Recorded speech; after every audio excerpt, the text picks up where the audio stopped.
Te whakarongo mai koe ki te reo irirangi o Aotearoa. This is Checkpoint on RNZ National. I'm Lisa Owen. Haere ake nei, a review's launched after the Social Development Minister missed a number of red flags around tens of millions of dollars spent on private rentals for the homeless. Checkpoint raised those flags with Carmel Sepuloni on Wednesday. Tonight, the update. Schools consider whether they want to be part of the vaccine rollout for 5-year-olds and up. And just when business thought the coast was clear, lurking around the corner is Omicron. What will 2022 hold for hospitality and tourism? A warning to watch out for ghost puppies. You know, they're the kind you buy online that don't really exist. And the songbirds topping the Aussie Christmas charts. They're actually birds, you know, the feathered type.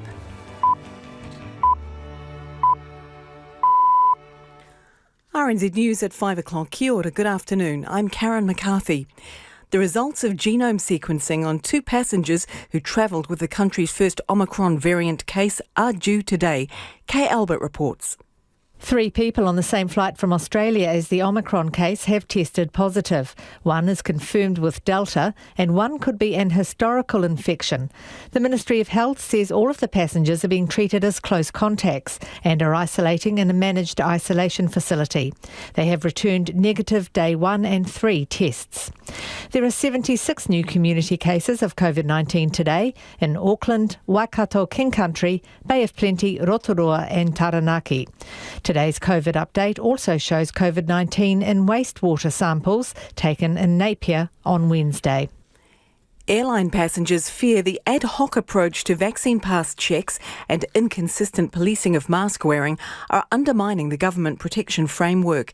Mask wearing is mandatory on all flights unless passengers have an exemption, but there is no requirement to produce an exemption card. Ruth Hill reports. There were angry scenes at Wellington Airport this morning when some Jetstar passengers confronted a party of 10 who were not wearing masks. Police say the unmasked passengers had exemptions. However, there is no government requirement for passengers to prove it. Some Jetstar passengers say the lack of vaccine pass checks is also putting them at risk. A Jetstar spokesperson says its procedures, which include self-declarations and random checks, comply with government requirements. Air New Zealand says it has operated over 110,000 flights since the mask mandate came into effect, and only 11 customers have been denied travel for failing to comply. Primary schools could be hosting COVID vaccinations for under 12-year-olds when they reopen next year. The Principals Federation and the Auckland Primary Principals Association say health officials have asked their members to help immunise 5 to 11-year-olds against the virus. They say they expect most schools will want to help because vaccination will help protect their communities. They say schools will encourage families to vaccinate their children, but pupils can attend classes regardless of whether they are vaccinated. Less than half of people who may be due a top-up to their payout for earthquake damage from the insurance company's Southern Response have registered with the company. Insurance advocate David Townsend says people may be assuming they will only get a few $1,000s, but on average people are getting around $100,000. Documents presented to the High Court yesterday showed just under 1,300 claimants out of over 3,000 have registered with Southern Response. Mr Townsend says some people may be put off by past stress dealing with claims. A family of 4 are celebrating a rapid reversal in fortunes, which saw them go from needing food and work to preparing for residency. Tari Kakures and her partner Joel Makarubo had been working in New Zealand for more than a decade, but faced having to return to the Philippines with their 2-month-old baby and teenage daughter. When her story was made public, donations and offers of help poured in. The manager of the Migrant Action Trust, Amy Manga, says it was great to hear such good news. It's really the best Christmas present that a family could ever wish for. So eventually it's a happy ending. Amy Manga says an immigration lawyer helped pro bono and the family can apply for residence in March. An Auckland company which offered Joel a job and support, AIS, says it's heartening to see the community pull together for a deserving family. A man has been arrested in relation to a killing in Tauranga almost 4 years ago. David Kuka was shot in Wilrose Place in February of 2018. It was the second homicide at the same address inside a month. A 34-year-old Ratihi man will appear in the Tauranga District Court tomorrow, charged with murder. In sport, an emotional Kayla Johnson says she thought her Silver Ferns career was over. The defender has been recalled to the side for next month's netball quad series in London after a 3.5-year absence. Johnson and Phoenix Karaka are both returning after becoming mums for the first time. Johnson says it's surreal. I literally never thought I would be able to play netball. My body was pretty banged up after having my daughter Miller, so yeah, I'm very surprised that I'm back here. But just didn't actually think that I would be standing here where I am today. The Silver Ferns head to England next month to take on Australia, South Africa and the hosts. Mystics shooter Phil DeVuy and Stars midcourter Mila Ruliu Buchanan have been elevated to the Silver Ferns for the first time. A 9-strong steering committee has been established by Gymnastics New Zealand to implement the recommendations from an independent review of the sport released earlier this year. The review confirmed a culture of abuse in the sport. Australia will look to build on their strong start to the second Ashes test in Adelaide. Play on day 2 has just resumed with Australia 221-2. And Liverpool has moved to just a point behind English Premier League leaders Manchester City after a 3-1 win over struggling Newcastle. Chelsea drew 1-1 with Everton. Meanwhile, ESPN is reporting several clubs are calling for a shutdown of the Premier League for about a month in an effort to deal with the surge in COVID-19 cases. That's the news. Tomorrow morning, everything seems a bit frenzied. Christmas and COVID and summer holidays. Let's have a bit of calm. Tim Hyam on finding his place on Aotea, Great Barrier Island. Mike Monroe takes us back 100 years. What kind of New Zealand greeted the Springboks on their very first rugby tour? Kath Irvine's in the garden, always therapeutic. The Atlantic's happiness correspondent is with us. And there will be Scrabble. We have a champion of the world, Alistair Richards. He knows words like moop and yad. Call Kim Hillaho. Join me tomorrow morning from 8 on RNZ National. Lisa Owen and Checkpoint are next after the short forecast from Met Service to midnight on Saturday. For western regions from Northland to Kapiti, also Coromandel Peninsula, Tamaranui and Taihape. Cloudy periods with scattered showers, becoming isolated tomorrow, then clearing south of Auckland. Bay of Plenty, Taupo, Gisborne and Hawke's Bay, Wairarapa and Wellington, mainly fine. Just a few showers this afternoon or evening, but dry for Hawke's Bay and Gisborne. Nelson, fine spells, isolated showers about the ranges, clearing tomorrow. Bulla and Westland, showers clearing for a time this afternoon, becoming isolated on Saturday. For Marlborough, Canterbury, Otago and Southland, showers possibly heavy from the afternoon and the chance of thunderstorms with hail in the east, south of Christchurch.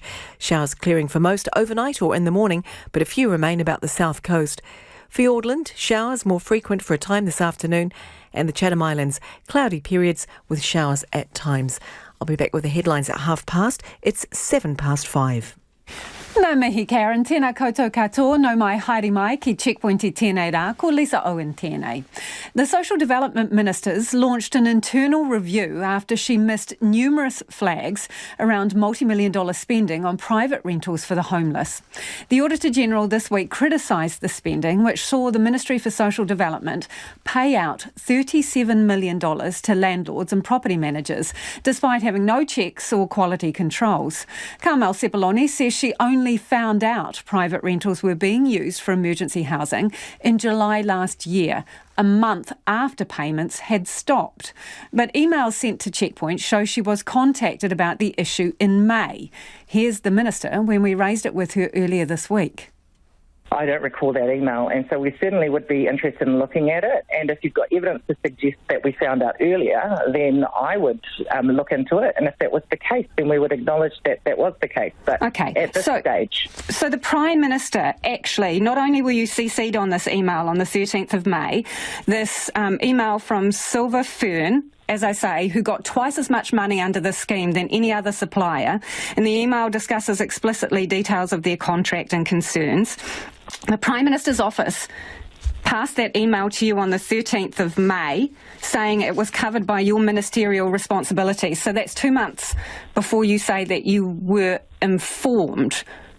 I think it's important that you send that through, Lisa, so we can look into it. We certainly aren't trying to cover up anything Happy here. to do that, Minister, but I'm just wondering why you are so convinced that you didn't know about this scheme until after it wrapped up. Have you checked your correspondence and the timeline? Certainly have done that. I've asked my staff to go back and check when we received correspondence. There has been some change in staff since then, but they believed that they were thorough. And if there's something that shows something otherwise, then we certainly will put our hands up if that's the case. But you need to bring that to our attention. So Checkpoint did send those emails through to the Minister's office, and our reporter Nita Blake-Person has been following up, and she joins us now. Kia ora, Nita. What have they found out since we sent those emails to them? Kia ora, Lisa. Well, a communication breakdown would be one way of putting it. I've been in touch with the Minister's office over the past couple of days. They've been doing a bit of a deep dive to understand what's happened here, but they can confirm that the email that we raised with the Minister on Wednesday night was received by her office multiple times, and they've put together somewhat of a timeline to understand how this has happened. So bear with me while we have a quick recap. It starts in May 2020, remembering that that's about 2.5 years after the scheme began, and already tens of millions of dollars has gone out the door. But it's at this point that MSD sends an email to some of the property managers and private landlords it's been dealing with, saying it's going to pull the pin.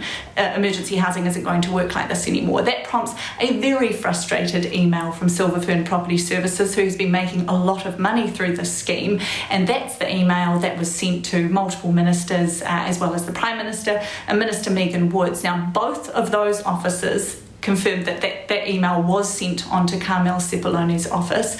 It was when it reached there that someone deemed it to be an operational issue. Now, that's despite this being quite a lengthy email, and it really clearly states the nature of what was going on here. Airbnb-style accommodation for emergency housing, quite different to the motel setup that we had seen in the past.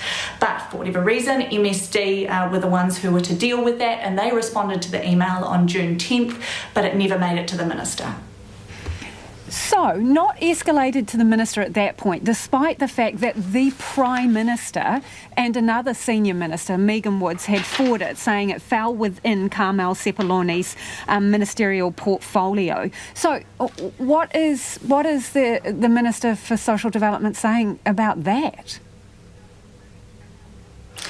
Yeah, well, she's saying that a lot of correspondence does come into her office, and usually there are good processes around that. But she's saying in this case, given the nature of that email, it clearly should have been flagged with her, and it wasn't. So those processes have clearly failed on this occasion, and she says she should have been made aware of that. The thing is, and we did ask her about this when we spoke to her earlier in the week, there was a huge amount of media coverage of private landlords being funded with special needs grants, and actually social agencies queried the Minister's timeline and really couldn't understand how she was unaware of it given the publicity, and we put that to the Minister at the time. I mean, what's her position on that now? Well, that's another thing, another red flag that her office is now conceding was missed. As you say, there was media coverage back in 2019. The housing crisis is really starting to bite. We're hearing about more people living in motels and more desperation in terms of these emergency housing grants and things like that. So she said that back in 2019, due to that media coverage, that should have prompted her office to look into it, but that didn't happen either. And as you say, that's in line with what social agencies and advocates and people are saying, who just can't get their head around how this wasn't across her or across her office when there was so much information out there about it. And she's been adamant that she found out after the scheme wrapped up and the payments had stopped, July 2020, she reckons. But again, when we spoke to her, she couldn't give us any specific details. So what are they saying now about how she found out and when was she briefed? Well, her office and the Minister is sticking with the timeline that was provided to you in that interview, that July 2020 appears to be when a media query first came into her office about this whole private landlords getting emergency housing funding. So we have also found out, though, that the former press secretary who dealt with this query and may have dealt with other queries raising it is no longer there, and over the past couple of days her team's having to kind of piece together how this is all unfolded and what's been missed here. So these are going through emails of people who are no longer employed there, and that's taking some time. But the first knowledge anyone can find of the Minister being made aware of it is in July 2020, as she states, through a media query. The first official briefing from MSD came on August 19th last year. That was several months after the scheme stopped, and obviously $37 million was already well out the door by then. Cepoloni says she's spoken to MSD's chief executive about that, and there's an agreement there that she should have been briefed. There should have been ministerial oversight, and she should have been told much earlier. So the Minister has said today that there is going to be an internal review taken into this, because this is a lot of flags that have been missed, numerous opportunities to understand what was going on here. Remembering $37 million went out, and some people who were putting up in these houses said they weren't deemed fit for a dog to live in. So there was no value for money in a lot of these cases. I have also been asking MSD about this today. Some type of explanation as to why they didn't bring it to the Minister's attention. I am still waiting for a response from them as to whether they also will be looking into their processes. Thank you, Nita. That is Nita Blake-Person. Joining us live there to update us on the situation with the Minister Carmel Cepoloni, and that, $37 million worth of payments that went to private landlords for housing for the homeless. It is 5:15 and you're with Checkpoint on RNZ National. Kia ora rawatu mo te whakarongo mai e haere ake nei. Coming up, schools consider whether to help vaccination for children 5 years old and up. Genomic testing is underway to determine whether the Omicron variant has spread amongst other passengers on board a flight from Dubai to Auckland. At least 2 other passengers on board the flight, which landed last Friday in Auckland before going on to MIQ in Christchurch, have since tested positive, although one has the Delta variant. It comes as 76 new cases of COVID-19 were recorded today, including 47 in Auckland, 15 in the Waikato, 10 in the Bay of Plenty, 3 in Taranaki, and 1 in the Lakes District. 51 people are in hospital and 5 are in intensive care. While Omicron is banging on the door, it's no doubt Delta dealt 2021 a killer blow, and now businesses are bracing for an equally ominous 2022. While information on the new variant remains scarce for now, hospitality and tourism operators say if Delta's anything to go by, they're in for another grinding year. Here's our reporter Nick Trubridge. Ask Tricky Hartley how his 2021 has been, and this is what he'll tell you. Challenging, frustrating and decimating. He owns the conservatory at Auckland's once bustling Wynyard Quarter, where while the punters are slowly pouring back at the red light, Delta's doomed much of 2021. Particularly for hospitality and the way we've been treated by this government, that we've been the last one to be open every time. We're the one kept with the most restrictions when it doesn't make any common sense to be in that situation. And just frustrating that whatever we do as an industry never seems to be good enough for us to open. So what would an improved 2022 look like down on Auckland's decimated waterfront? In the green stage, and we're back to business as normal with no restrictions whatsoever. The obvious elephant in the room, Omicron. Hoping that doesn't come into New Zealand and we are able to continue as we are, considering our vaccination rates in Auckland. I don't really see any reason why we shouldn't be trading as normal. Down country, Peter Chandler's hoping for the same after another rotten year running spellbound tours, his glowworm and cave tour business in Waitomo. Waitomo has been extremely quiet. I think we thought last summer was quiet, but no, the Delta variant, Auckland lockdown, all that uncertainty just basically kept people home, but they didn't really come here. And yes, word of an ominous guest has crept its way to the King Country. There's a nice little kind of summer holiday gap, really, because with the Omicron variant knocking at the door, there's quite a lot of uncertainty about what will be happening next year, so hopefully we'll have a good sort of school holiday season for the Kiwis that can get out and about. Be great to look after them, sort of thing. Uncertainty, a word we've all become very used to, and certainly the name of the game with Omicron.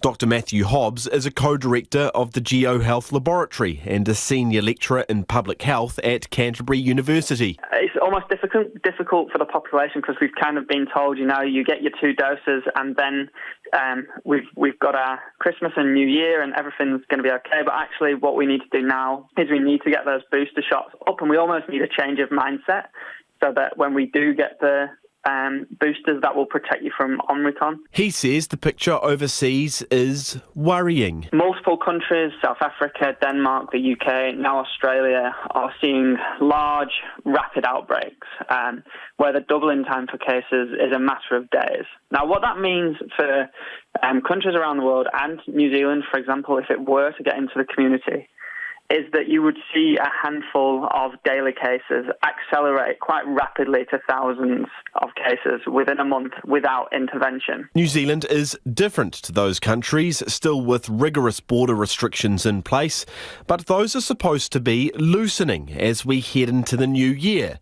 Dr. Hobbs, like many of his colleagues, says we may need to back up the truck. And I think that will need to be urgently reviewed, and what that will do is it will allow New Zealand to buy itself some time while it works out, how much of an issue Omicron may be going into 2022, because we know it's more transmissible, but we don't know how severe the infection is as yet. It is quite early days in that sense. So it's barbecues and beers over the break, but boosters when we're back as the country buckles up for another bumpy year. It is 5:20. Kia amo tonu mai. Stay with us. You're listening to Checkpoints on RNZ National. An unthinkable tragedy. Tasmania's community of Devonport is shaken and in mourning after 5 children died after falling from a bouncy castle that was swept into the air by a gust of wind. The Hillcrest Primary School students reportedly fell about 10 metres. World Watch's Paulina Lau reports. And end-of-year activity day turned into a traumatic and devastating scene. A strong gust of wind blew a bouncy castle into the air, pulling the children with it. 5 children have died and several others remain in critical condition. It appears a wind gust has caused a jumping castle to lift into the air. Several children fell from the jumping castle, and it appears they may have fallen from a height of approximately 10 metres. This is a very tragic event, and our thoughts are with the families and the wider school community, and also our first responders. There is no doubt that this has been a very confronting and distressing scene. Hillcrest Primary School closed immediately after the incident, and parents were asked to urgently collect their children. Witnesses describe a confronting scene with police and parents rushing towards the school. Authorities haven't given the ages of the children, but say they're in year 5 or 6, typically children aged between 10 and 12. Prime Minister Scott Morrison says the incident is heartbreaking. The events that have occurred today in Devonport in Tasmania are just shattering. They are just unthinkably heartbreaking. And young children on a fun day out together with their families, and it turns to such horrific tragedy. At this time of year, it just breaks your heart. An investigation is now underway to find out how this happened on a day when they were celebrating the end of the school year. Local residents have been laying floral tributes outside the school and lighting candles. It's just a really freak accident that happened, and those poor little mites come to school this morning. It's just heartbreaking. Yeah, just come to school as a normal day. They didn't get to go home. We know parents here, we know staff members, and it's just heartbreaking. The community is in shock. Devonport's Mayor Annette Rockcliffe says the close-knit community will face one of the toughest times ahead. Primary schools could be welcoming children back to class with a COVID vaccination next year. Principals say they've been asked to consider being part of the drive to immunise children between the ages of 5 and 11 against the virus. MedSafe provisionally approved the Pfizer vaccine for that age group earlier this week. Our education correspondent John Gerritsen reports. Provisional approval for 5 to 11-year-olds has come just as schools are winding up for the year. But Cherie Taylor-Patel from the Principals Federation says some are already being asked to consider helping with COVID vaccinations for their pupils at the start of 2022. She says it would make life a lot easier for many families. One of the easiest places for them could be schools, and certainly in the decile 1 to 4 schools around Auckland, principals have had a first communication, just inviting them to be part of the process and to start conversations about what that could look like for the beginning of next year. She says the pandemic has created a lot of extra work for schools, but most would be happy to help with vaccinations for their pupils. She says schools that do host vaccinations will take care to ensure children are not upset, ideally by ensuring parents are present. You don't want students to be really anxious. You don't want to have any traumatic experiences. And I think if you had students who were upset, you just wouldn't go ahead. Stephen Lethbridge from the Auckland Primary Principals Association says intermediate schools already host other vaccinations, and he expects most will agree to help with COVID shots. What it means for us as schools is that the contacts that we have, if we have positive cases at school, the contacts become a little less, and that means that there's less isolation, less disruption for schools. So we only see this as a positive outcome. He says schools will encourage families to vaccinate their children, but there's no vaccine mandate for school pupils. They can attend classes regardless of whether they're vaccinated. We understand and acknowledge that this is a family's right to choose here. We would be encouraging because the science of vaccination is quite clear. But again, no child will ever be excluded or left out because of their vaccination status. Stephen Lethbridge says it's not clear when vaccinations for under 12s will be available, but schools have been told it could be sometime in January. And in breaking news, Ministry of Health statistics reveal a child aged 9 or under has died from COVID-19. There are no details about when the death occurred or in what region, but it is the youngest recorded death from COVID so far in New Zealand. Homai o whakaaro, we would love your feedback. Nō reira anei na kaupapa mō te hōtaka nei. Let us know your thoughts on anything you've heard on the programme so far this evening. But what would you think about on-site vaccinations at school for 5 years plus next year, when and if that is rolled out? Pātui mai, text me 2101, tweet us at Checkpoint RNZ, or you can email checkpoint@rnz.co.nz. Beware the ghost puppy of Christmas present. Police warn there's been a spike in the number of people selling puppies that don't actually exist, usually through online trading sites and fake web pages. The dogs go for thousands and buyers are pushed to purchase sight unseen. The dog never turns up and the money is long gone. Constable Kylie Cobra details the scam. So we've found there's a lot of people advertising puppies on NZ Buy Sell or Facebook.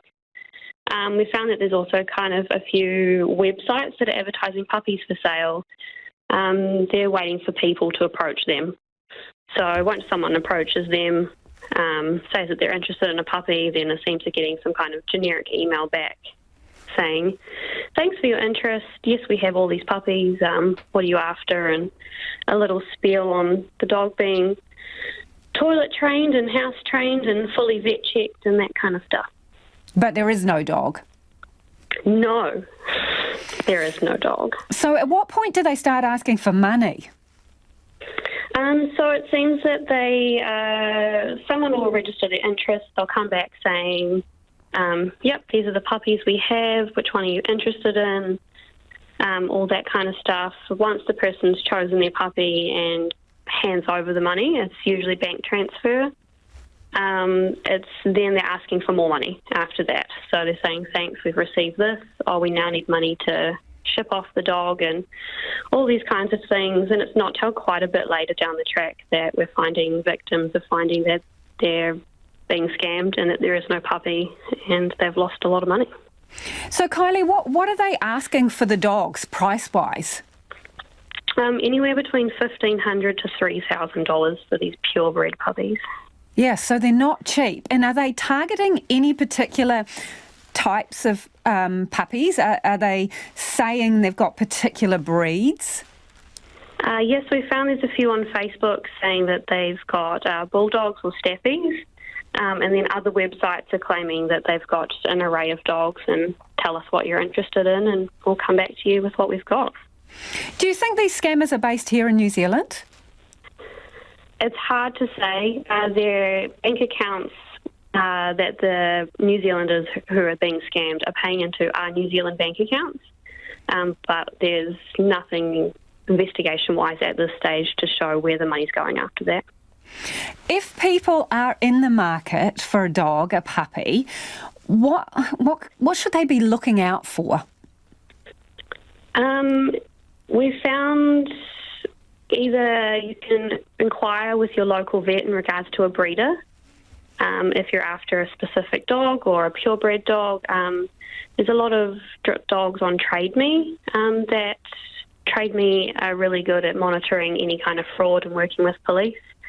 But if there's an advertisement and it says that it's a 9-week-old puppy and it's fully house-trained, it's got a microchip or it's got a health guarantee and that kind of stuff, like they're all kind of red flags. So the scam ad itself, it mentions this thing, what is it, transfer of ownership certificate. Is that another red flag, is it? Yes, so that's not really coming up until someone's already inquired about a puppy. Once someone's inquired and been in conversation with someone in regards to trying to buy a puppy, they'll then say that they're speaking to their agency and they need them to sign a change of ownership document. And once they get that, you can clearly see that it's been altered. It doesn't look like any kind of real document, and they're asking for all of your personal details, so your home address, phone number, all of those. What's the deal with seeing the dogs? What happens if someone asks to see a dog? We've had a few where they've asked to come up and either pick the dog up or have a look at the litters to be able to choose. The people will reply being quite nice and saying, oh, we would love for you to do that, but ultimately the message ends with saying that it's not possible and that you'd have to give them another $1,500 to hire one of their crates to have it posted out to you. Right. So, well, potentially that is another clue that something's not right. If the breeder or the seller will not allow you to see the dog ahead of paying for it. Definitely. Bought a few dogs myself previously, and yeah, each and every one is always very happy for you to come and see the dogs, have a little play, and just see which one kind of resonates with you and what would suit your family. Kylie, do you know how many people they managed to sting with this so far? So far, no. It seems to be quite a wide issue. I've had roughly 10 files assigned to myself just for the Wellington district. For one bank account in particular, we've had about 17 different scams be transferred into one bank account that is spread throughout the whole country. And that was Constable Kylie Cobra. Now, if you've been a victim of one of those puppy scams, the police really want to hear from you. So please report it via the 105 call number or the 105 online service.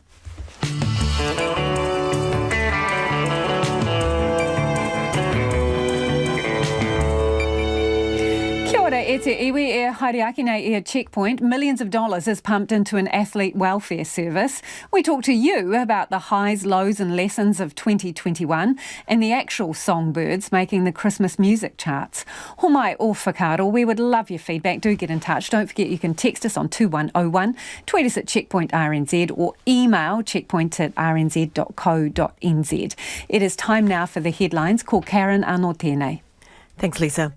One child under the age of 10 has become the youngest COVID-19 case to die in New Zealand.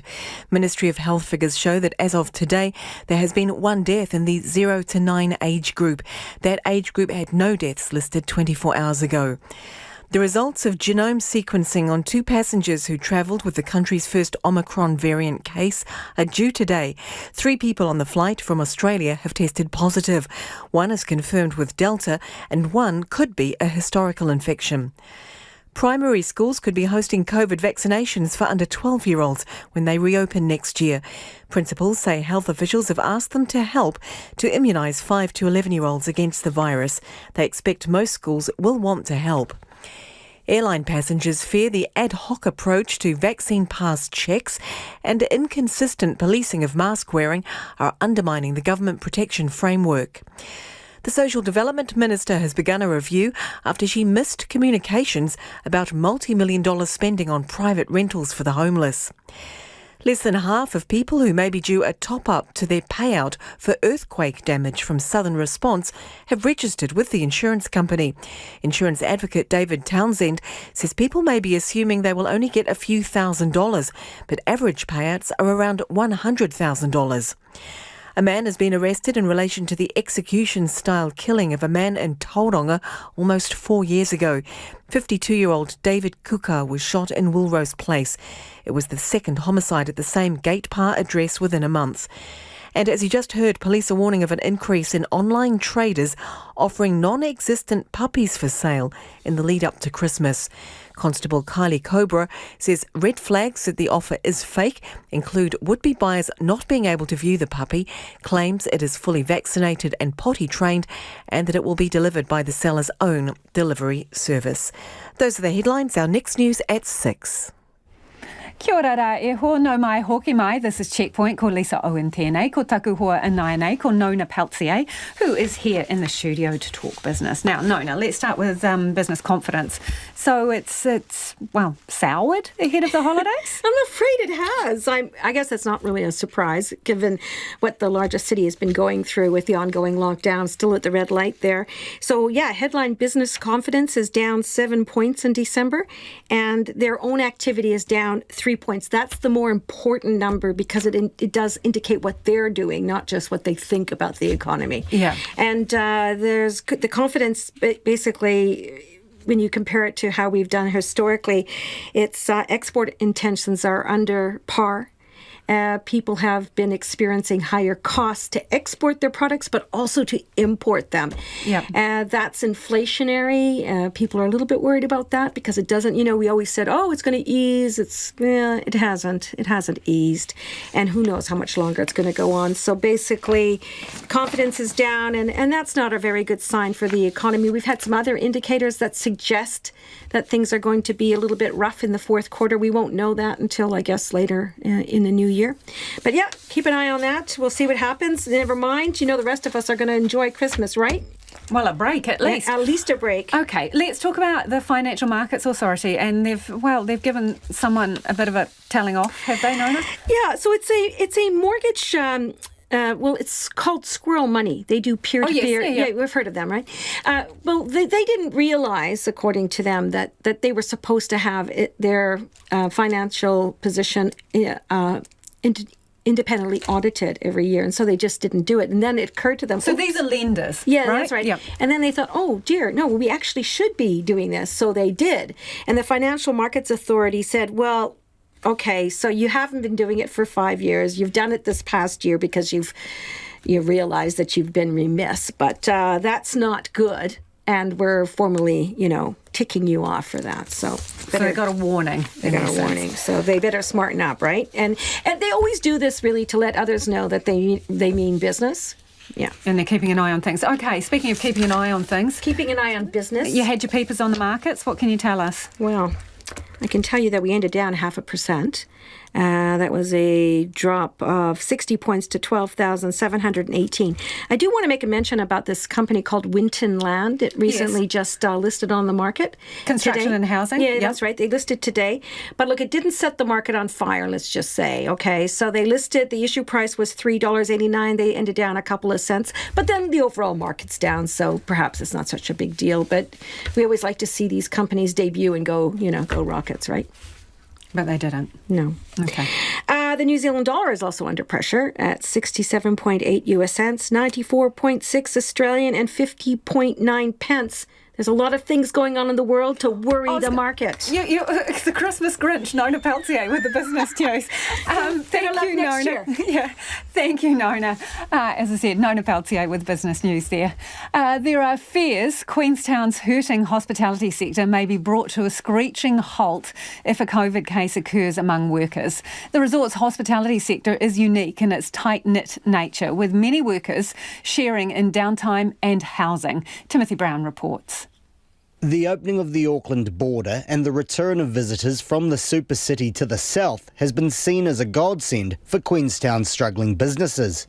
But it's also raised the spectre of COVID in the community. Fergberger Group General Manager Stephen Bradley says there are fears in the hospitality sector that just a few cases could cause the shutdown of entire businesses. They're young people from around the world, they live together, and 2 or 3 businesses could be closed by one case. They're all jabbed, but we know the effects of Delta and the latest variant Omicron that can just get through vaccinated people. So there's some real concerns about the proximity of our people and their living arrangements that we won't be able to function. The high cost of accommodation in the town means its claustrophobic housing arrangements may come back to bite. Not only, a room each, there's room sharing because of, well-documented accommodation costs and living in Queenstown over recent years. So, really, it makes the situation compound on itself. Hospitality New Zealand Central Otago Branch President Carl Amos says an outbreak in Queenstown's hospitality workforce may have ramifications for the wider region. You've got housing options here which have 7 to 10 people in a share house. So one person going in, you can automatically see the number of close contacts just building by the tens of persons. And saying that they also work far and wide. So you've got people in Queensland who work in Cromwell or work in Wanaka, not just Queensland in general, but you've got the wider region as well. Queenstown Lakes District is 95% plus fully vaccinated, with many businesses who don't necessarily need to operate under vaccine passes opting into the model. But it appears that's not only the first line of defence against an incursion of COVID into the workforce, it's the only show in town.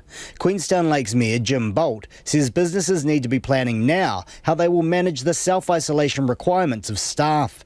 He says that's a conversation that needs to take place between business representatives and the Southern DHB. However, the council has helped to mitigate the risk by ensuring the Southern DHB has appropriate supported isolation and quarantine facilities for visitors to the resort. That's come about after Mr Bolt raised concerns about a lack of facilities in the town. The DHB have put in place extra testing facilities. I'm satisfied they've fixed that. They've now secured isolation facilities, and in addition they've secured the ability to provide transport out of town if we simply do run out of room. Southern DHB Medical Officer of Health, Michael Butchard, says public health measures such as mask wearing, vaccination, use of vaccine passes and staying home if sick are the best way for workplaces to protect themselves from getting cases among their workers. He says the DHB has been preparing for an outbreak for months. We have had about 9 bubbles across the Southern District region, and we've had those in place for months. There are negotiations currently underway to secure more accommodation, and what we have secured now is over and above what the Ministry of Health guidance has been for our region. Michael Butchard says if needed, supported isolation and quarantine facilities can be used by locals if their home situation is not appropriate for self-isolation. Being fully vaccinated also reduces the burden on case contacts. Te Pai, Christchurch's near $450 million convention centre, has been officially opened this afternoon with a pōwhiri and unveiling by Mayor Leanne Dalzell and Minister Megan Woods. Billed as a legacy for the city, it replaces the old centre, which was demolished following the Canterbury earthquakes. Neva Chittick is at the ceremony and joins us now. Neva, how important is this opening for Ōtautahi? Hi Lisa, this is understandably huge for the city. Te Pai is an anchor project here. That means it is one of the major ones from the blueprint back in 2012. Whenever something like this happens, it is huge for the city as it kind of gives people a reminder that it is coming back. There is regeneration. Come into the city centre. There's been a really awesome buzz here today, and I think it's just been everyone kind of got the gravity of the event that's been happening. Yeah, so tell me a bit more about that. The atmosphere in the building this afternoon and during the opening, what was it like? It's been really lively. As you're well aware, Canterbury's had some horrific rain this week, and that's been continued this morning, but come lunchtime it cleared up, the sun's shining, it set the tone perfectly today. There was a pōwhiri coming in. As you can see, the building is incredible, amazing acoustics, and it was quite the experience. Really got goosebumps on your skin as you were coming in. They did a wonderful job of a welcome, and everyone's just been really upbeat. Like I said, fruits of our labour, the Minister, Megan Woods, who opened it, said that it's really cool to see the regeneration projects come to fruition for people to experience it. Te Pai is a people place. This is going to be where gatherings are happening throughout the city, and Mayor Leanne Dalzell said the same thing. This is a people place, and honestly there was just a lot of thank yous. People really grateful to be in here, especially after all the delays. It's taken 5 years to get to this point, and a year of those delays was purely COVID related. So as you can imagine, there's a lot of relief here today too. So if it's going to be a people place, right, and this is the official opening, when will it actually be open to the public, and when's there going to be the first event there? The first events are going to be little tester events in the lead up to Christmas, a few wee Christmas events as it is just around the corner. The official public opening is the 13th of February next year, but there'll be a whole host of events coming up in the next year. There are about 94 confirmed, and about 50 of them will be multi-day conventions. Thanks for joining us. That's Neva Chittick, who was at the ceremony there for Te Pai's opening, and that's Christchurch's new convention centre, cost nearly $450 million, officially opened today. It's 5:45. I'm Lisa Owen, and you're with Checkpoint on RNZ National. And Muriaki in a Pita Pita Kōrero, after the news at 6, one of the regions slow to make double vax milestones gets a wriggle on. The way Australia's COVID outbreak is being handled has changed quite a bit this week. Cases in New South Wales and Victoria are reaching high records, and cases are popping up in Queensland too, partly because border restrictions have been lifted. New South Wales has gone a step further, allowing unvaccinated people back into most non-essential retail and hospitality venues. Queensland, on the other hand, is introducing a new vaccine mandate which comes into effect today. The ABC's John Daly reports. Thank you. It's a busy morning at Christy O'Brien's Cafe and Deli on the main street of Stanthorpe, 220 kilometres southwest of Brisbane. See you in the new year. See you next year. Bye. And she's about to face a big change. From today, Queenslanders wanting to sit down for a coffee or a meal or a drink at the pub will have to show proof they're fully vaccinated. While this so-called vaccine mandate has been common in southern states, it's only just coming into effect in Queensland, days after the state's hard border was eased. Instead of checking the vaccination status of her customers, Christy O'Brien is going to switch to doing takeaway only. It's putting business owners in quite a tricky situation, in my opinion, because you almost look like the bad guy. And she says it's particularly difficult having to enforce the vaccine mandate in a small country town. You would be turning away someone that you actually know as well, which is a really tricky situation. So we just thought it was best to just go to takeaway. That way everyone can get the same service. On the street outside her cafe, Stanthorpe residents have mixed feelings about the new rule. It's too hard for the owners to police it on their own. It's wrong. It's an excellent idea and a really good thing to push more Queenslanders to get vaccinated. We've been dreadfully affected on the border, and so more people get vaccinated, it'll free our communities up.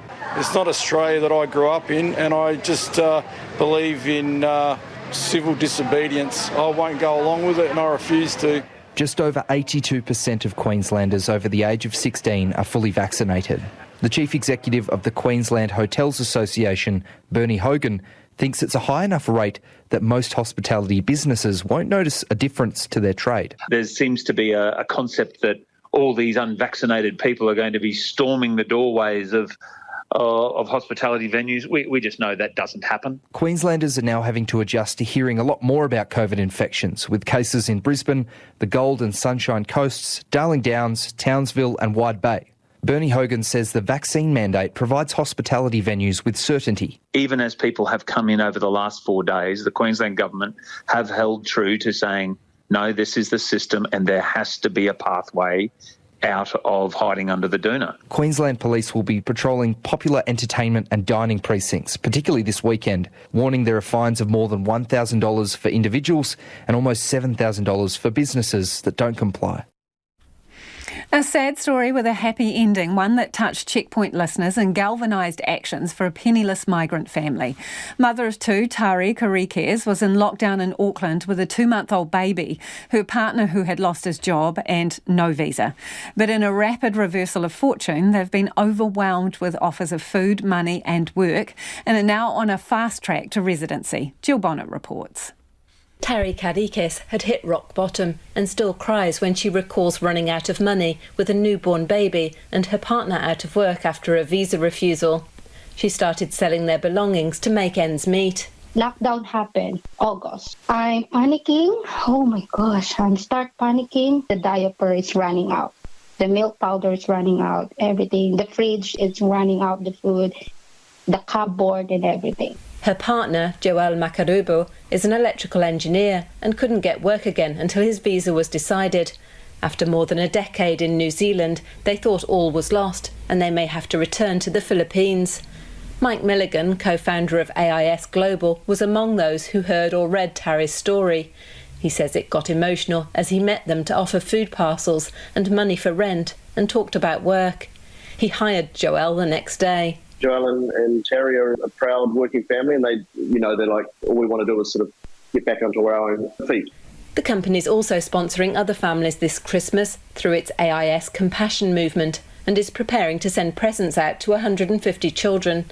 He says the reaction to Tari and Joel's situation is heartening. Very refreshing for me as well is bad news gets more coverage than good news. So it's nice to see communities come together in times like this, because being involved in what we do in the community, obviously there's a lot of sad stories, but you see a lot of good in a lot of people as well. An immigration lawyer, Maricel Vaishede, also heard about what they were going through and got the work visa sorted in double quick time. Joel's highly employable. He finished his qualification here. He's got a bachelor's in electrical engineering. He's got the registrations with EWRB. Then Tari and her family got the best news. They found out they were eligible for fast-track residence when the second phase of the one-off visa opens in March. Donations poured in when the family's plight was made public through the Migrant Action Trust. Tari says the help and generosity were overwhelming for their family, which includes 15-year-old daughter Jai Mel and Bo, now 4 months old. The Migrant Action Trust's manager, Amy Marga, says they've been helping more than 100 migrants in hardship, and it was great to hear such good news. It's really the best Christmas present that a family could ever wish for. So eventually it's a happy ending. About this time every year, there's a music chart battle between Christmas songbirds for the top album. Thing is, in Australia, there's actual songbirds in the game. Forget Bieber and Bublé. An album full of the chatter, squawks and songs of a rare array of Aussie birds has flown onto the charts at number 5. Take a listen.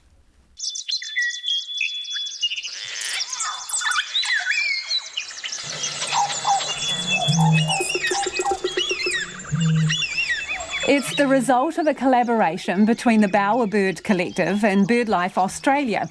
BirdLife's National Public Affairs Manager, Sean Dooley, joins me now. Sean, is it one you can hum along to? You can tap along. It has a certain musicality, certainly, and then if you like any individual track from that mashup, you can go and listen to that bird as well on its own track. So there's some beautiful songsters in there. And also some crazy-sounding birds that sound more like they're from a 1970s science fiction movie than the Australian bush. Sean, do you have a favourite? I have a very sweet spot for one called the Regent honeyeater, which is almost extinct, only fewer than 300 left in the wild.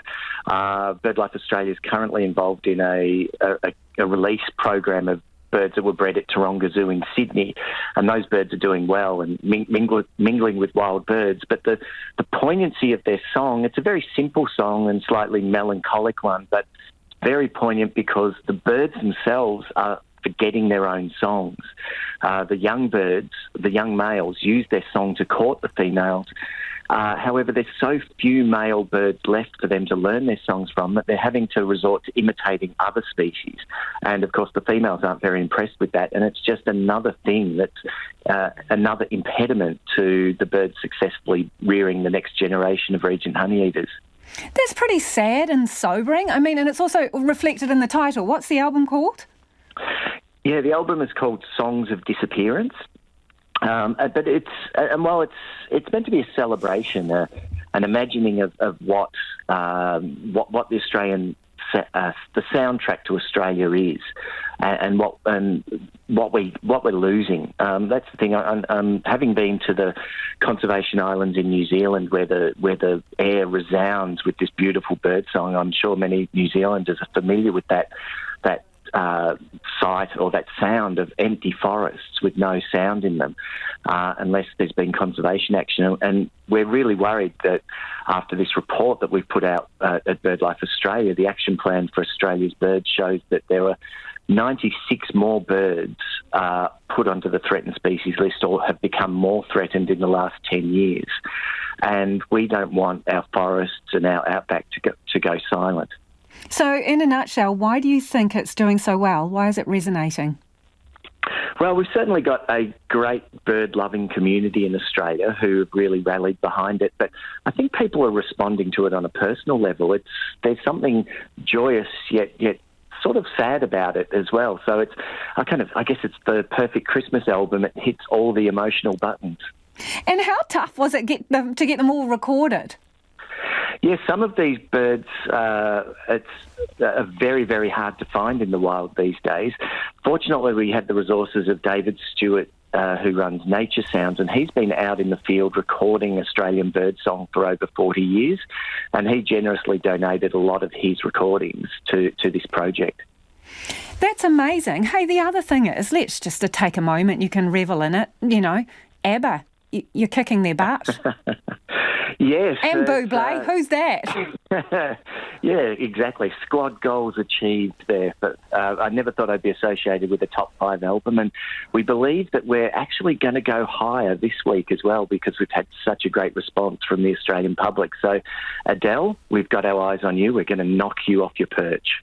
You are flying, Sean. Thank you for joining us. That is Sean Dooley there, talking about an album, number 5 on the charts at the moment in Australia. And it's literally just bird sounds, chatter and squawks and bird song. And, wow, they're beating ABBA on the charts. Months of lockdown, a border finally reopened for the summer and Christmas just around the corner. It's been an interesting year to say the least. Reporter Louise Tanuth and camera operator Marika Habazi went to find out the highs, the lows and the lessons 2021 provided for Aucklanders. High of the year is probably having second child, so due next month, so that was probably a high, yeah. Low, it was probably lockdown and teaching in lockdown, quite a challenge this year, especially I teach teenage boys who weren't always motivated, but yeah, they did well in the end, so yeah, happy with that. What is one thing that you learnt or that you kind of drew from the year? I think just appreciating the small moments, so especially during lockdown, at times I was getting caught up in the day-to-day, but it's actually just appreciating the small moments and enjoying I guess the slowness of life sometimes. Yeah. High of the year was actually getting to Melbourne for 5 weeks and getting home safely, and the low was not being able to come to Auckland for such a very long time and not being able to be a good support for families who are working and having to look after their children and teach their children. And something that you've drawn on from the year or a lesson you've learnt?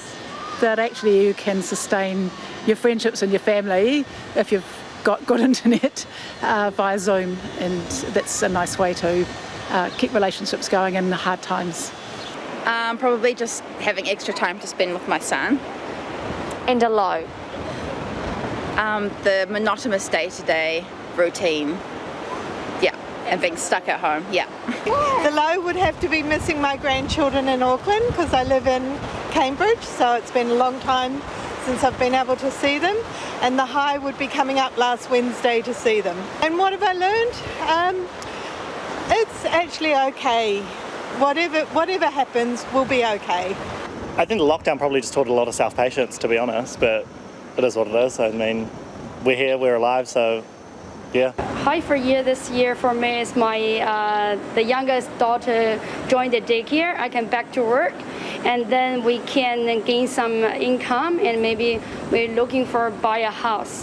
So that makes me really excited, have my own house. I think my high is able to spend time with the family, and everyone's still safe.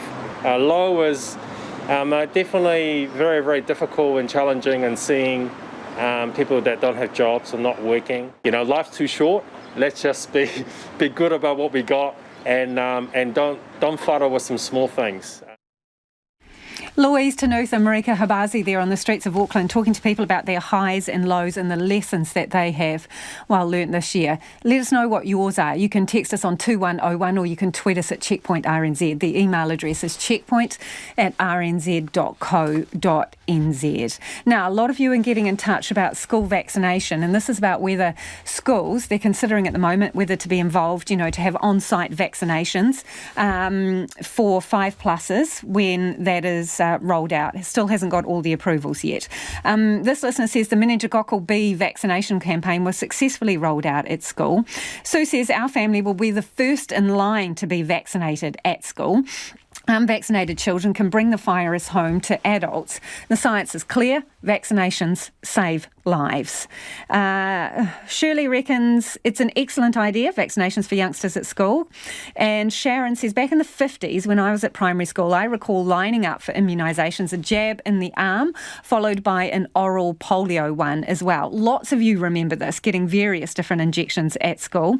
This one, good idea to vaccinate children, but don't make it compulsory, and definitely do not discriminate by excluding non-vaccinated children in any way.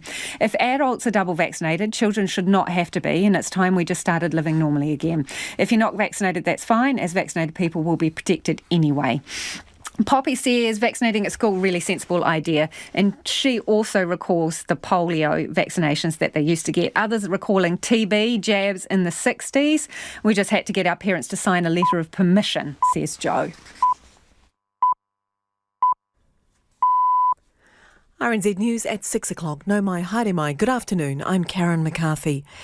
A person under the age of 10 has become the youngest COVID-19 death in New Zealand, according to the Ministry of Health's website. The death was not reported in the 1 o'clock update. However, a table of data on the Ministry's website shows one death of a person aged between 0 and 9 years. Yesterday, it showed 0 deaths for that age group. According to the data, 39 people under the age of 10 with COVID-19 have been hospitalised. The country's total death toll stands at 49. The Ministry of Health would not provide further information when contacted. Health officials are waiting for the results due today of genome sequencing on 2 passengers who travelled with the country's first Omicron case. 3 people on the flight from Australia have tested positive. 1 is confirmed with Delta and 1 could be an historical infection. The Ministry of Health says all of the passengers on the same international and domestic flights as the Omicron case are isolating in a managed isolation facility. They have returned negative day 1 and 3 tests.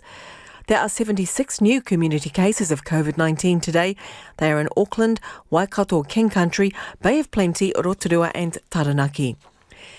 Primary school children could be lining up for COVID vaccinations when they go back to school next year. Principals say they've been asked to help immunise 5 to 11-year-olds against the virus.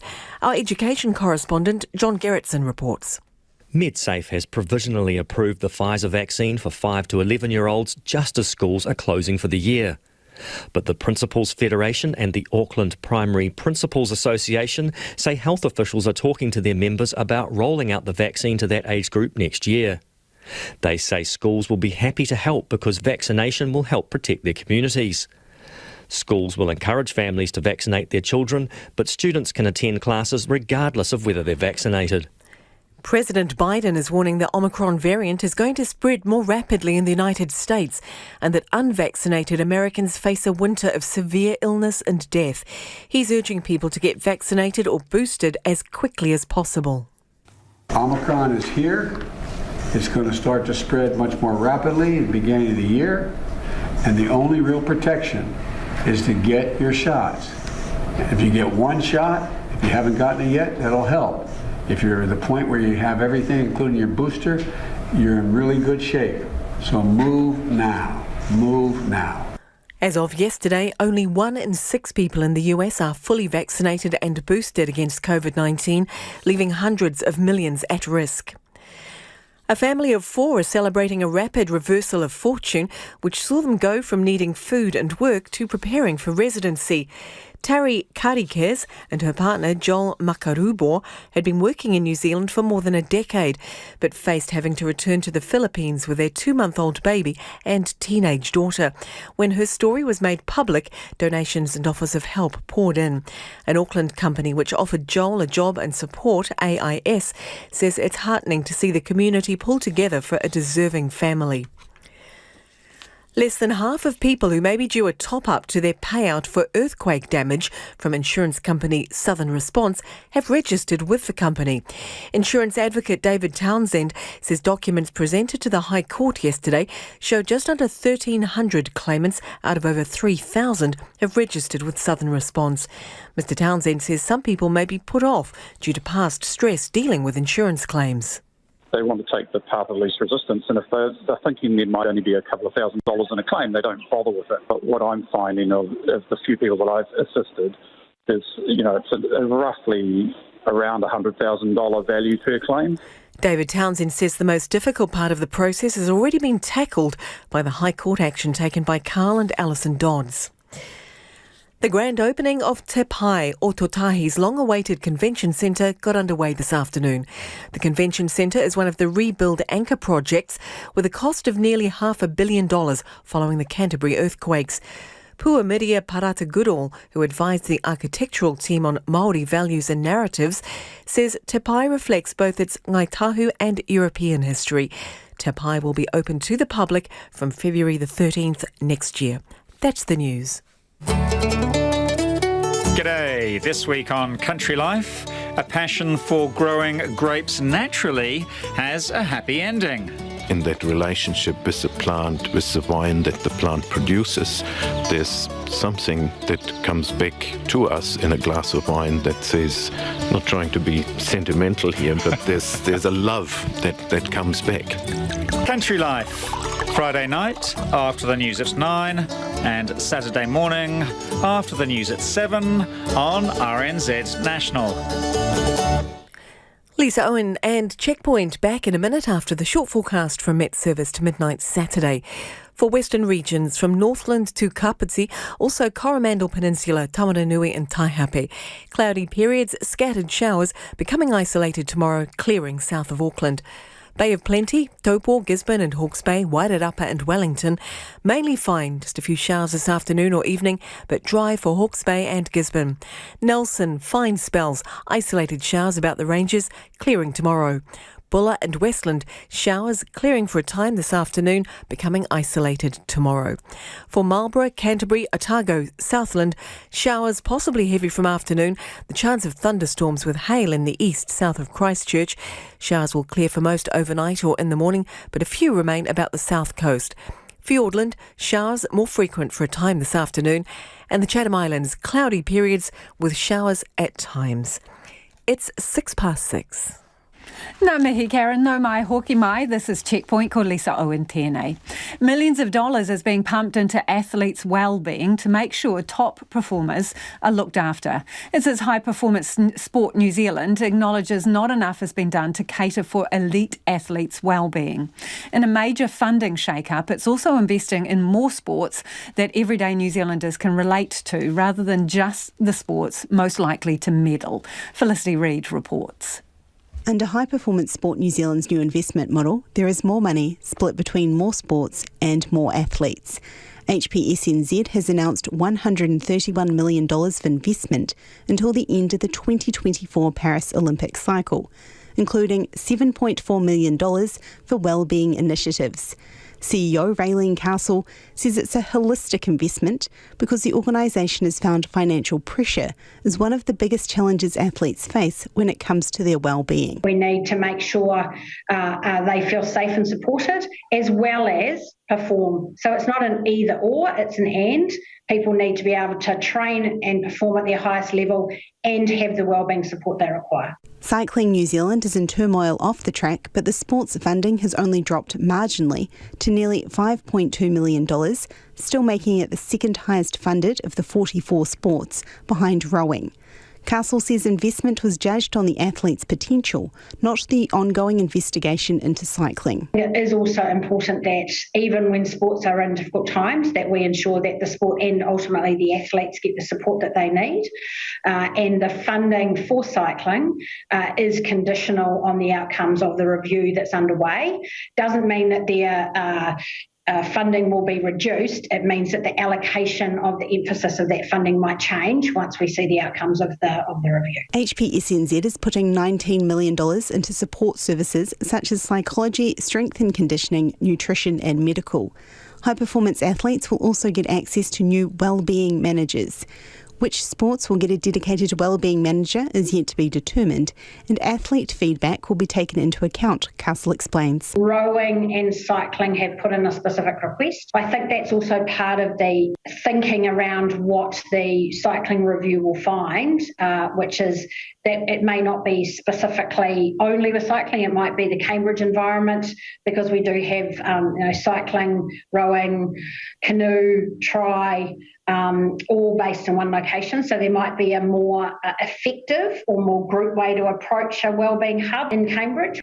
Another major change to the funding model is athletes' funding will be locked in for an Olympic or Paralympic cycle rather than reviewed annually, and the number of athletes eligible for some form of financial support has more than doubled. HPSNZ's Head of Performance Partnerships, Eddie Colhassi, says sports told the organisation they needed greater financial security. There was too much pressure, albeit high performance is pressure, but too much pressure on the performance each year as opposed to building the trajectory of performance over the 4 years, which is ultimately where we're trying to achieve, the performance for our athletes and coaches. Basketball is one of the big winners in the new aspirational fund. The fund will be used to back sports that increase cultural diversity and inspire the nation. With a focus on sports that have traditionally missed out under the old funding model, basketball is joined by 15 new sports in getting a boost to the coffers. Basketball New Zealand CEO Dylan Boucher says the $3.3 million his organisation will get over the next 3 years to cover the Tall Blacks, Tall Ferns and 3x3 teams has come when they needed it most. Due to COVID, a lot of the tournaments were postponed from 2021 and they'll be taking place in 2022. So, our high-performance budgets right now are shot as far as, because there's more tournaments than what there would normally be because everything's been pushed in 2022. And probably at the end of 22, we'll be saying this is the busiest year that's ever been on the international calendar for New Zealand. Other sports that have picked up first-time funding include touch rugby, skateboarding, waka ama and esports. Equestrian and women's hockey are among the biggest losers in the divvying up of the funding pie, with both sports losing more than $200,000 per year. It has some of the lowest immunisation rates in the South Island, but the West Coast is now only 1,500 shots shy of achieving 90% fully vaccinated against COVID-19. In mid-October, just over 50% of coasters were fully vaccinated, but four-wheel drive mobile clinics rolled out across the region 2 months ago have helped to rapidly boost rates. Samantha G reports. More than 60 people rolled up their sleeves to get a COVID-19 vaccination at the Arahura Marae near Hokitika this week. It's one of many community outreach clinics on the West Coast, being led by health provider Potini Waiora.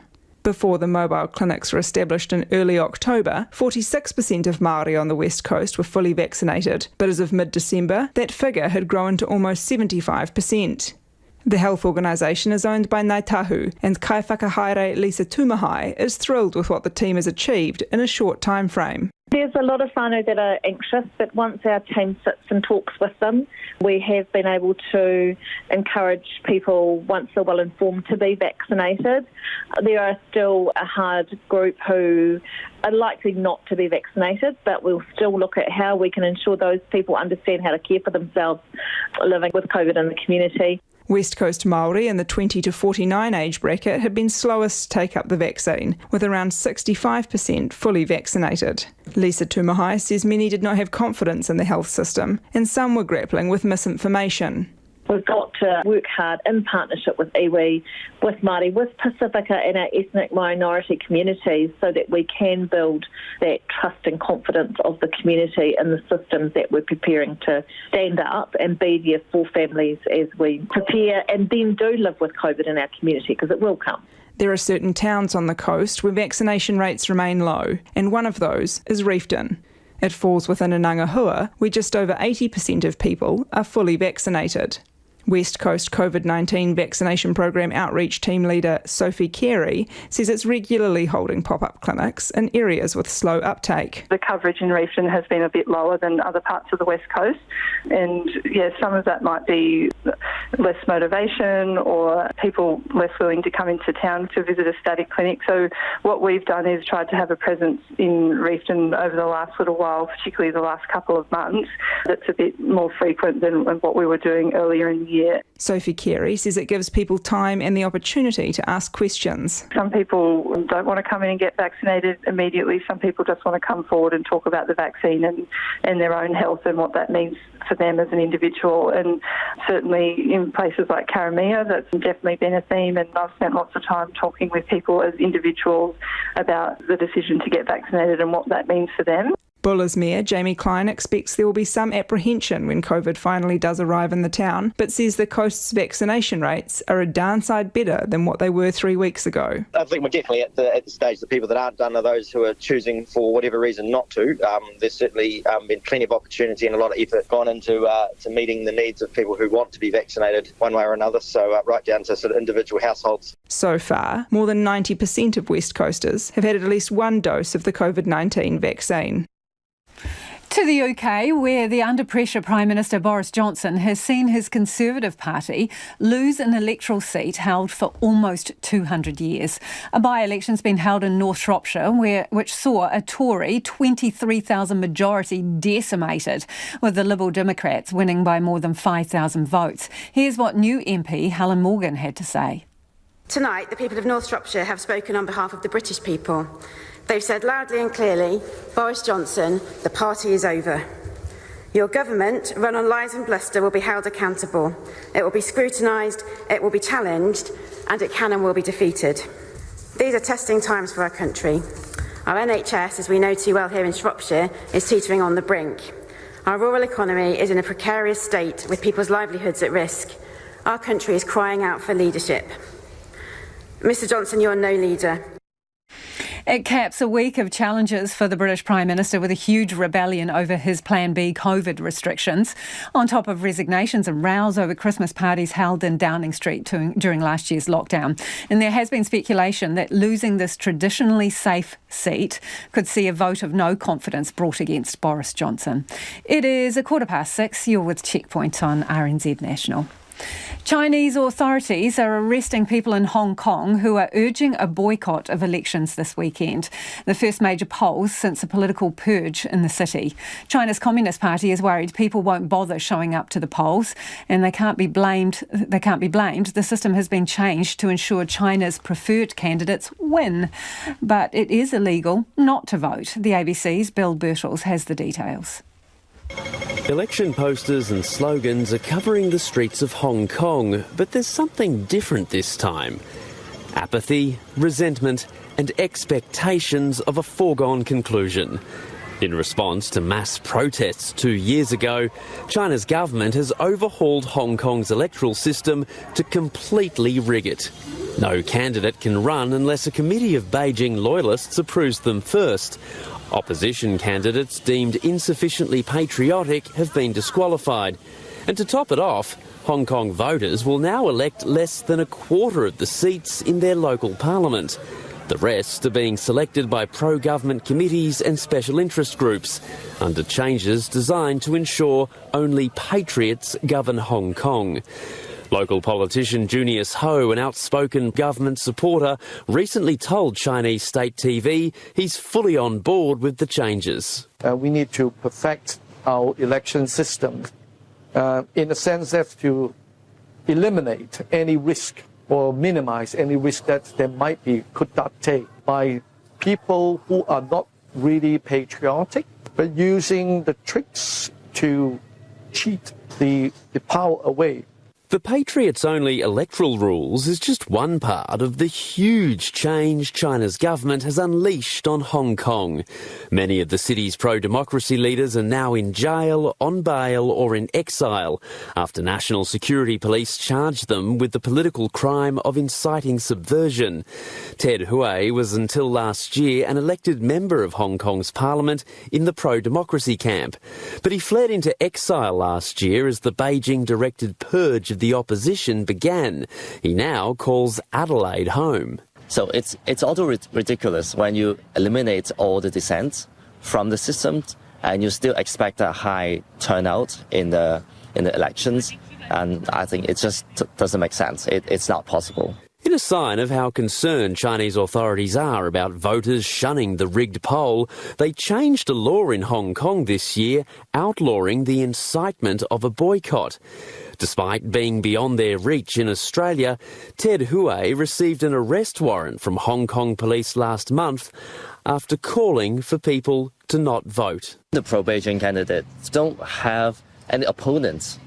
And in terms of their election platforms, I don't think they are telling Hong Kong people about their values and their ideals. Instead, they are delivering messages to Beijing showing how loyal they are. Hong Kong's Beijing-backed leader Carrie Lam says she's not worried about a low turnout this weekend. She says it might just be a sign of people's satisfaction with her government. Oscar-winning British actor Olivia Colman is being hotly tipped for more awards success with her latest role.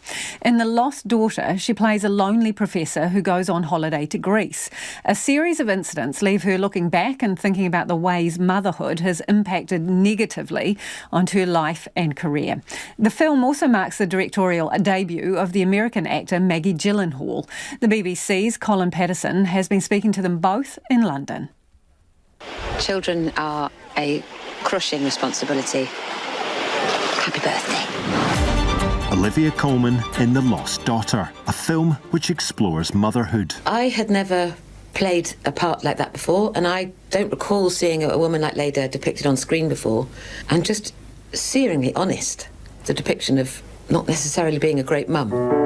She is sitting in a Soho hotel room alongside Maggie Gyllenhaal, who after almost 30 years in front of the camera, decided to make her directorial debut with this story of a lonely professor on holiday in Greece who becomes obsessed with a young mother and daughter and thinks back to when she walked out on her two children. I'll give you 3 seconds to come back. 3, 2, 1. It's based on a book by Elena Ferrante. I felt like she was being honest about motherhood, even things that are dark and hard and disturbing. It's comforting to know that other people feel the way you do. How does it compare to your experiences of motherhood? I've always felt that I'm a better mummy when I feel creatively fulfilled. So I'm very lucky I get to do both things. I love my job and I get to have lots of time with my children. But when young Leda doesn't feel like her partner is appreciative of her brain and her ability as of his own, that's when things start to go a bit wrong, and I can really understand why she's at the end of her tether. She's not being seen and heard, and yeah, that's when any parent feels that they can't do the job. Mama, I'm working, I'm suffocating. I was wanting to ask you as well, Maggie, because you have said you do believe there is such a thing as female filmmaking. Well, I know that not everyone agrees with me about this, and it's just my opinion. But I think that when women express themselves honestly, it looks different than when men express themselves honestly. It's not like one's better than the other. There hasn't been a lot of space for women to make films and television because it's expensive. And I don't know that people have necessarily felt that our expressions were all that valuable. But it's changing. I really do think it's changing. Olivia, when you get sent a pile of scripts, do you look out for the ones written by females or going to be directed by females? No, I go for whichever is the best script and the one that appeals to me. It doesn't always end up that it's the female writer or the female director. I always have a sort of a gut feeling for a script, And very often, if it's a female writer, they are a little more honest about the women.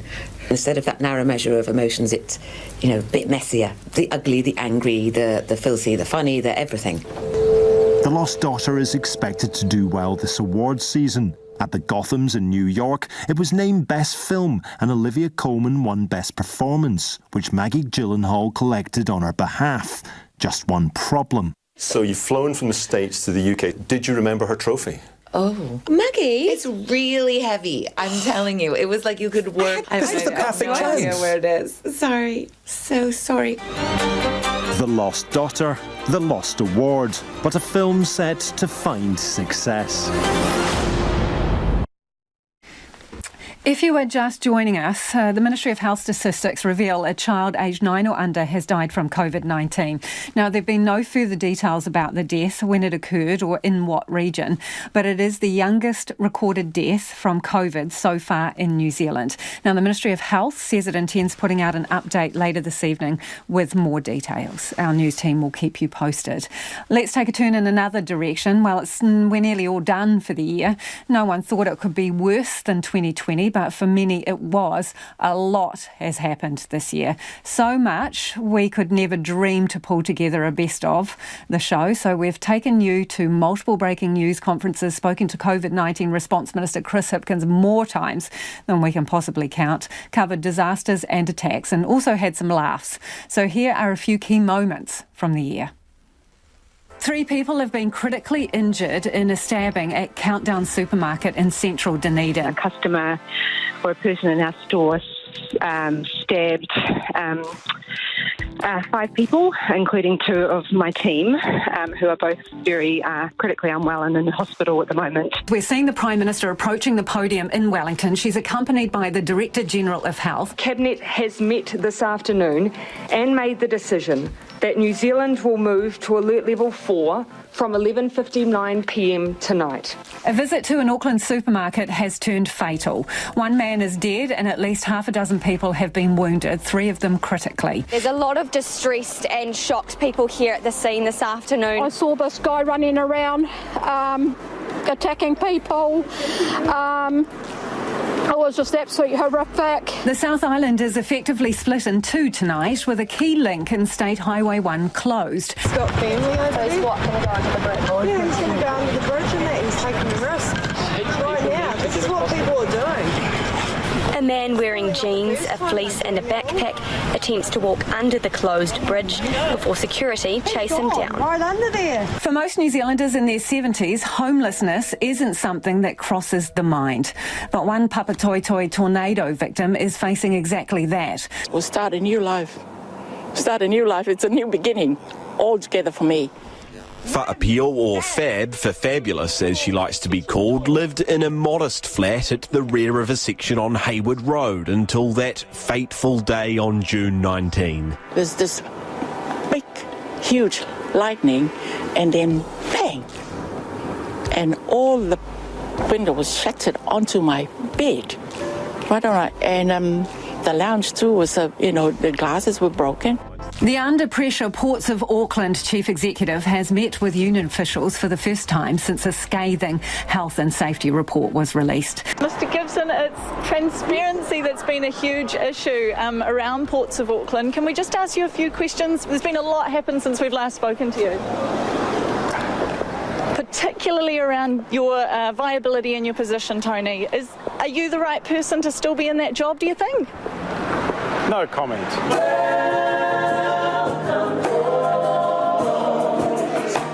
Children wait to reunite with parents. Nieces and nephews gather to meet uncles and aunts. Wives wait for long-lost husbands. Some here have been cut off from family for over a year. Johan. Yes, first after 15 months. How does it feel? It's a great feeling. New Zealand has retained the America's Cup with victory on the Hauraki Golf this afternoon. Here's that moment, courtesy of TVNZ. Today, it will be Team New Zealand and Te Rehutai making history on the Hauraki. The old mug is Aotearoa's again. It is absolutely jam-packed down here. There are thousands and thousands of Aucklanders and people from around New Zealand who have come down to watch this. Heather Burley on the line at the moment. Are you about to burst with pride? Oh, relief probably more than, well, everything. I mean, the team's been amazing. There's such a, like Dean Stanley was just saying, there's such a lovely group of sailors that have gone up together and sailed together for so long. And for them to manage to defend the cup on home waters, it hasn't been easy, but yeah, we're under it's great.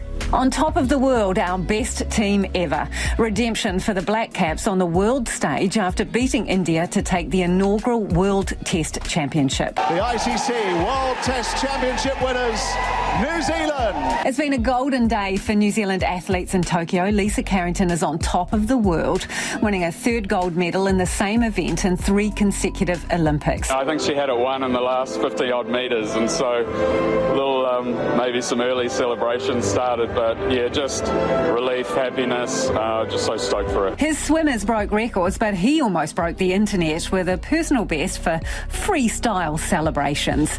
Dean Boxall coached our own Eve Thomas and half a dozen Australian Olympic swimmers, including powerhouse Ariane Titmus, who won 2 golds, a silver and a bronze this Games.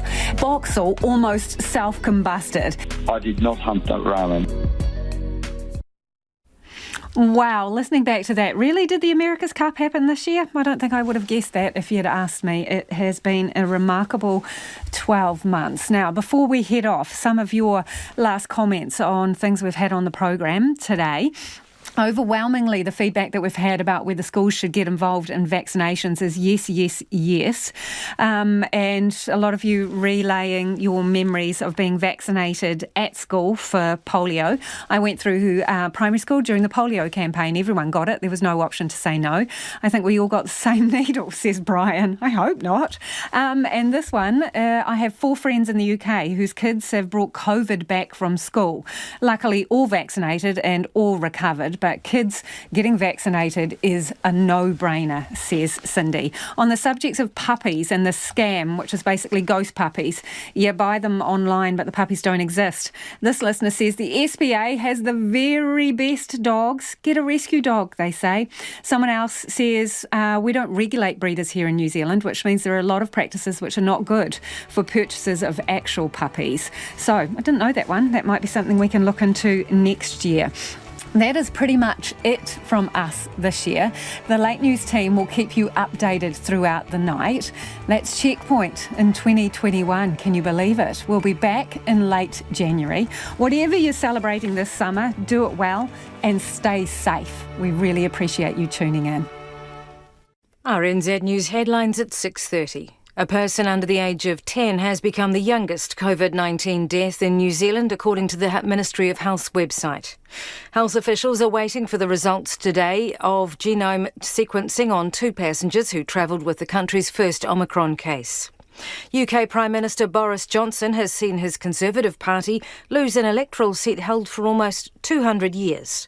A by-election in North Shropshire saw the 23,000 Tory majority decimated, with the Liberal Democrats winning by more than 5,000 votes. Those are the headlines. Our next news and weather is at 7. This week on the Sunday Night Retro Show, what do an old train carriage, chocolate bar, a guitar and a lawnmower have in common? Life's a whole long journey, boys. Before you get too old, don't miss the opportunity to strike a little gold. Out west, folks are fussing you. The way to make him stop is to Quickly draw your crunchy bar and fill them full of chocolate. They were all involved in the making of one of New Zealand's most iconic and longest running ads. The Sunday Night Retro Show with Phil O'Brien from 8 on RNZ National. Kia ora, Phil, and I'm Brian Crump, getting ready for another night on RNZ National Web, because it's now 8 nights, shopping nights,